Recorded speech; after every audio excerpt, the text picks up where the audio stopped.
en Argumentos, ya en la última parte de este programa, en esta conversación con Víctor Manuel García, CEO de SECA Consultores, y dejábamos antes de la pausa, estaba hablando acerca de dos tesis que es importante analizar en este panorama electoral. ¿Cuáles esas dos opciones?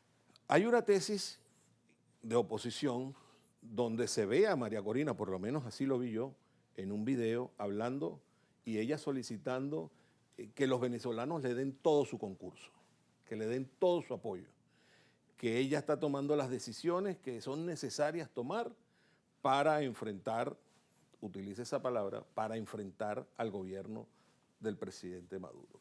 Esa es una tesis. Eso es continuar con la política de shot, continuar con la polarización. Yo no sé si yo le otorgo algún tipo de crédito beneficioso a esa política. Y la otra tesis es la del doctor Edmundo González Urrutia, de continuar por la vía del diálogo, por la vía constitucional, por la vía pacífica, planteando la necesidad de un cambio, pero un cambio en democracia, un cambio conversado y garantizando salidas para el gobierno autoritario que hay en Venezuela, porque hay que decirlo, y un gobierno de tipo militar cívico. Entonces hay que darle garantías, como bien decía José Antonio, como bien puse yo el ejemplo de Polonia. El caso de Pinochet no era más sencillito que el de Venezuela, ni el caso de Sudáfrica era más suavecito que el de Venezuela. No, en Venezuela tenemos lo nuestro, pero también hay hombres, y eso se ha demostrado en el primer discurso del señor Edmundo González Urrutia. Ahora, yo quisiera retrotraerme a un punto que es importante, el de la participación y no participación. Eso es importante.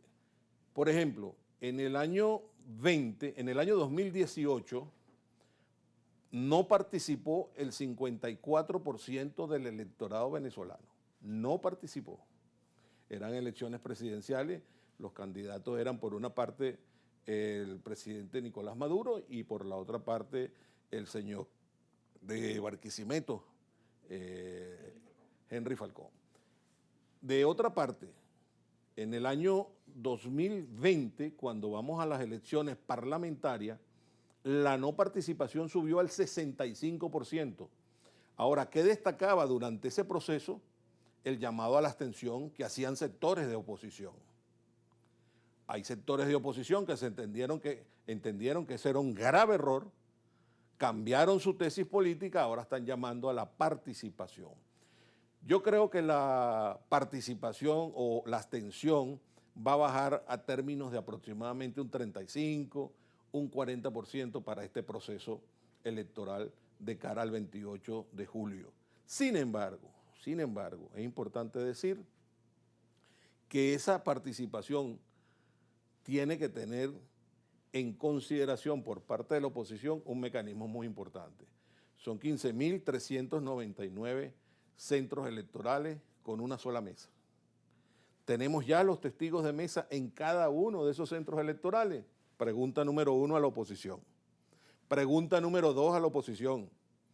Ya se contactó a aquellos señores en situación de retiro, de disponibilidad de las Fuerzas Armadas Nacionales que en campañas anteriores fueron miembros del Plan República y que en este momento también quieren un cambio. Ya los contactaron. Si no lo han hecho, yo dudo que podamos ganar y triunfar de cara al 28 de julio. Bien, importante lo que mencionaba de la participación y que lo veíamos también con las cifras de Data Analysis, que se estima que hay una intención de voto del 70% y que es mayor a la que veíamos en años anteriores y que eso es positivo de este proceso. Claro que es muy positivo. En el caso nuestro, las encuestas y los focus group nos dan un 60% de participación. Pero claro, eso puede subir. Claro, habría que ver qué pasa en los últimos 60 días que se acercan y sobre las elecciones. todo hay que tomar en cuenta cuál de las dos tesis va a triunfar en la oposición. Si es el cheque en blanco que está solicitando María Corina Machado o es el camino que ya asomó el doctor González Urrutia en la pasada reunión en La Victoria.